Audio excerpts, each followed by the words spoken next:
We are back on the ML Sports Platter, brought to you by our good friends over at Arc of Onondaga and Burn Dairy. It's all good at Burn Dairy. Gas up your vehicle and grab hot and cold food all week at Burn Dairy, participating locations around central New York. Super thrilled to bring onto the program the author of a brand new book just released in recent days. It's called Project Tiger, The Birth of Genius and the Price of Greatness. He is Gavin Newsham, all over major bookstores, online where books are sold. Get it.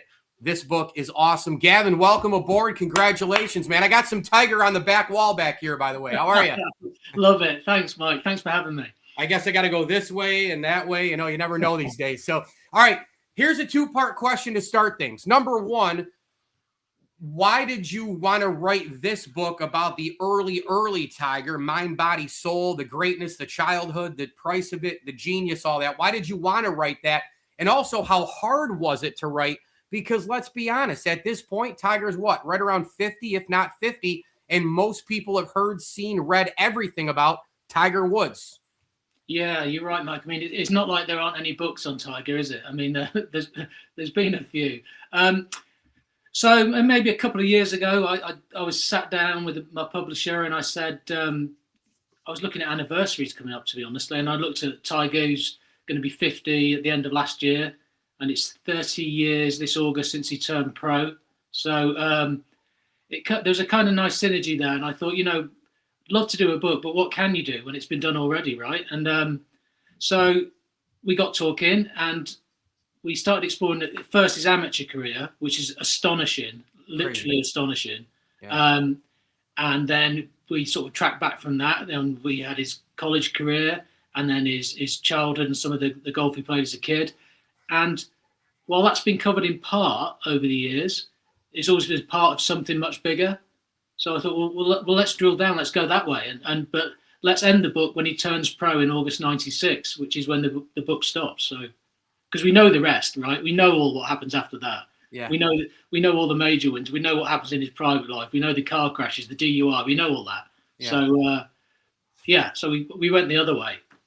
And there's the global icons and certain names in history. They're almost like, you know, Mickey Mouse. And, you know, you have Muhammad Ali, you have Tiger Woods, you have Michael Jordan, you have those kind of, you know, Serena Williams, on and on it goes, where the greatness and the icon part, people never can get enough. We're always dying to watch replays of Tiger. We wish we could go back in time. They last forever. They will be. I mean, they are forever, and they're not, you know, they don't move the needle in sports. They are the needle, right? And so Tiger Woods is one of those. With Tiger, when you look back at the early part, right, leading into his amazing greatness, if things hadn't been so like this with Earl Woods, right, and the grind and you said it best right here in the title, the price of that greatness, right? With the childhood, the grind, the day-to-day, the living it, the machine, the robot of Tiger as he was a youngster. If it hadn't been like that, or maybe it was, I don't know, half like that, does he become Tiger Woods? Well, it's a great question because, for one, he might have had a childhood, which might have been nice for him, but because he didn't have one really, not in any normal sense of the word. And I think that's when a lot of your views and a lot of your traits develop, and I think, you know, that's been exposed later in life with Tiger. He's a very guarded man these days, you know, and probably with reason, I guess. But in terms of Tiger Woods, the golfer, his dad always said he could have done anything. He could have been a runner. He could have been a basketball player. You know, he's just a super talented kid, but. The fact that his dad and his mum never let him play any other sports apart from golf for fear that, you know, he might get injured, you know, that's obviously where his talent lay, and that's obviously the one that they wanted to push. Yeah. So an interesting thing that happens in sports is we have first ballot Hall of Famers, we have all-timers, right? When you split hairs, there's still a section of the Gretzky, Jordan, Tiger, Muhammad Ali, the greats, you know, Serena Williams, Federer, Nadal, Joker, Michael Phelps, whether it's team or individual sports, there's that group no matter what. And it's okay to be Tom Watson, even if you're not Tiger Woods. It's okay to be Charles Barkley and you're not Michael Jordan. You can still be elite, but that shelf up there, Jim Brown, Tom Brady. And you have Tiger Woods, he's tied for the most wins ever. He's got 15 majors, but it looked like he was going to blow that away of the 18 of Nicklaus, and he was going to win more than the PGA that wins than he has, and globally do even more. And yet, with all the off the course stuff, you had all the trouble. Do you lean? Which way do you lean? Do you lean as arguably the GOAT, still accomplished a ton, or is there another, or is there the other part of you where there's the Mickey Mantle thing, where it's some people will say, well, he didn't take care of himself. I say, to hell with that. I say, what about the knee injuries? The guy played ACL, PCL, MCL, no medicine, stepped on the drain in the World Series in 51, never was the same. You know, the switch hitter, the home runs and all that, but 1-2 less injuries. Mantle maybe is the greatest player ever. Where do you land on Tiger? Greatness, what could have been? Are you in the middle? It's such a weird place because he is arguably the greatest of all time. He ticks all those boxes, weirdly enough, Mike. I mean, he's, you know, when he beat Rocco Mediate to win the US Open in 2008, I think it was. When he was. Yeah, they had to play the extra day. Yeah, and he had a broken leg. I mean, do you know what I mean? And at that point, you're thinking that's 14 down. Okay, 4 to go, and Jack's done. You know. Yeah. And it was nailed on. There was no question that he wasn't going to do that. Right. And then within a year, you know, he's been chased out of his house by his wife with a 3-wood in her hand, and his life implodes. And it takes him 10 years to get back to the winner's circle at the Masters, you know, and that in itself was remarkable. And that's for another conversation, I guess. But I suspect deep down, it's the one main disappointment of Tiger's professional career is that he never topped Jack's total. I really do. I think because from a kid, from like 8, 9, 10, he was obsessed with emulating or beating all of Jack's records. And he pretty much did, apart from that key one, I think. Yeah. Yeah, a couple more for Gavin Newsham, of course. The book is out, and it's awesome. It's called Project Tiger, online where books are sold. Major bookstores, Barnes & Noble, everywhere. Just released in recent days. The Birth of Genius and the Price of Greatness here on the ML Sports Platter, brought to you by Arkavan Adaga and Burn Dairy. You see the photo up there on the top right of the interview as well. Was there a moment during the early Tiger, Stanford, maybe as a kid, Earl, whatever, where it could have significantly gone off the rails, whether it was Tiger deciding to hell with this, Earl doing his shenanigans, something else in the golf community where it could have gone way, way away, and that was it? I think from speaking to a few of his Stanford teammates, I think I get the sense that he enjoyed himself at Stanford, let's say, you know, away from the presence of Earl and Teda, his mum, and away from Cyprus and home. I think if it was going to go wrong at all, it would have been at Stanford. And yet it didn't really. I mean, because his record there was, again, ridiculous. It was better than any other Stanford player. And especially in his sophomore year before he left, he was just untouchable. And I spoke to many players who played against him at that time. And the fact that, you know, usually in a college game, they'd say that there might be a handful of people watching. You know, when Tiger was in town, it was a frenzy. There was a circus. It was like hundreds, if not thousands of people turn up to see this kid play golf. And he's 18, 19 years old, you know. Unreal. Yeah. And it's just, and that's the sign, I think, that separates Tiger from other sort of hugely successful collegiate golfers, I guess, because he had genuine star power even at that age, I think. And that's continued to this day. I mean, now everybody's desperate for him to play again, even though he's not going to play again. Let's face facts. His body's ravaged. You know, He's not going to do it. So, or not regularly, at least, anyway. But I mean, that's the kind of player he was, the kind of golfer he was, and the kind of reputation he had. Like you say, he's up there with the best, if not the best. Yeah, sure. Yeah, and it's wild too because, you know, regardless of if you feel like there was meat left on the bone or if you think he's the GOAT or whatever, you know, one thing has to be cemented in time is that Tiger did exceed the hype. I mean, I'm not a big LeBron guy, but look, he was the guy, he went right to the NBA, almost like, you know, modern day Moses Malone, and he exceeded the hype as well. I mean, you're on covers of magazines, the social media age, the craziness, and you're expected to do something, and you overcome even that to do more than what people maybe have said. Now, some said Tiger, oh, wait till you see him, all-timer, he could break the major record. For those people, maybe it wasn't good enough, you know, oh well. But, you know, the Tigers and the LeBrons and the Wayne Gretzky's at such a little, you know, small age. I mean, you can't say that he did exceed the hype because it could have imploded any which way, especially later in life with all the off the course stuff. So I would say that he did exceed the hype considering where he was projected to be, and it could have fallen at any time. I mean, think about the number 1 draft picks that have gone sideways and all the different things in sports. I mean, you think about what Tiger still did accomplish. It's crazy. Is there a meat and potatoes main chapter in this book that you want people to learn the most from? Interesting. I think it builds up to the final chapter before the epilogue is all about the week where he turns pro in Milwaukee in August '96 at Brown Deer Park. And you get a sense then that this is something different, something seismic is happening, not just in Tiger's life, but in golf more generally. I mean, that week, Great Milwaukee Open, with all due respect, not the biggest stop on the PGA Tour, right? He turns up and suddenly it's the epicenter of the golf world. He's a kid fresh out of college, dropped out of college, but he's got $60 million in his pocket from Nike and Titleist. You know what I mean? And that's 4 times what Greg Norman, the world number 1, was getting at the time. Yeah. So it's just golf changed that week. I think it wasn't the Masters win so much in '97. Amazing though that was. It was that week in Milwaukee when everybody sort of stepped up and went, "My God, golf's changed." I mean, I spoke to so many players that played that week, and they've all said the same thing. That they were watching him on the range, thinking, "Oh my God, I'm so far behind this kid." He's whacking it on the range over the fence at the end with a 3-wood. And everybody else is dribbling theirs up to the fence with a driver, and they're just thinking, well, the game's changing. And I've got to change with it.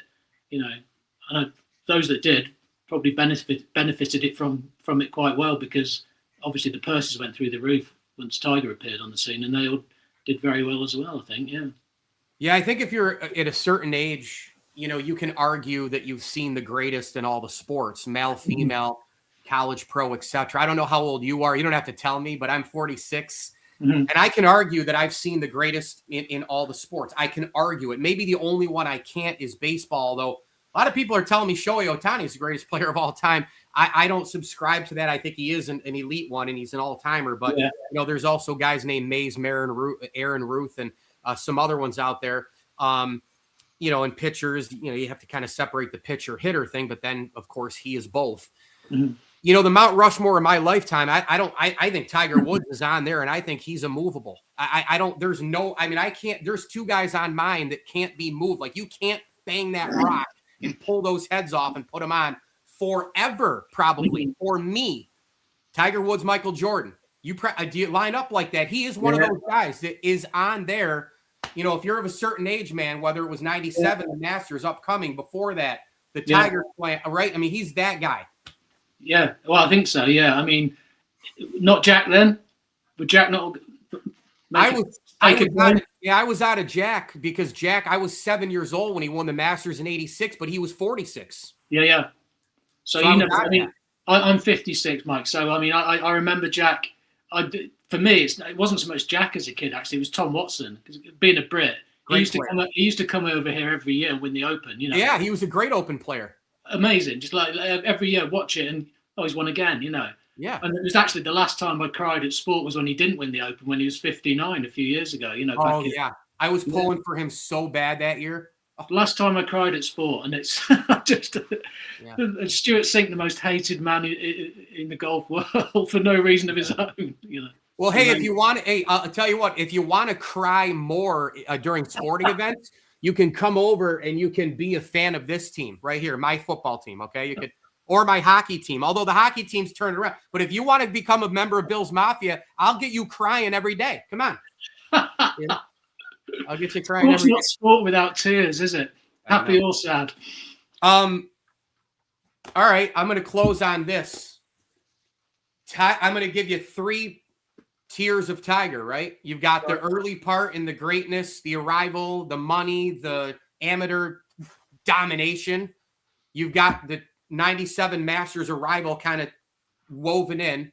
You've got the Tiger Slam, or you've got the late Tiger.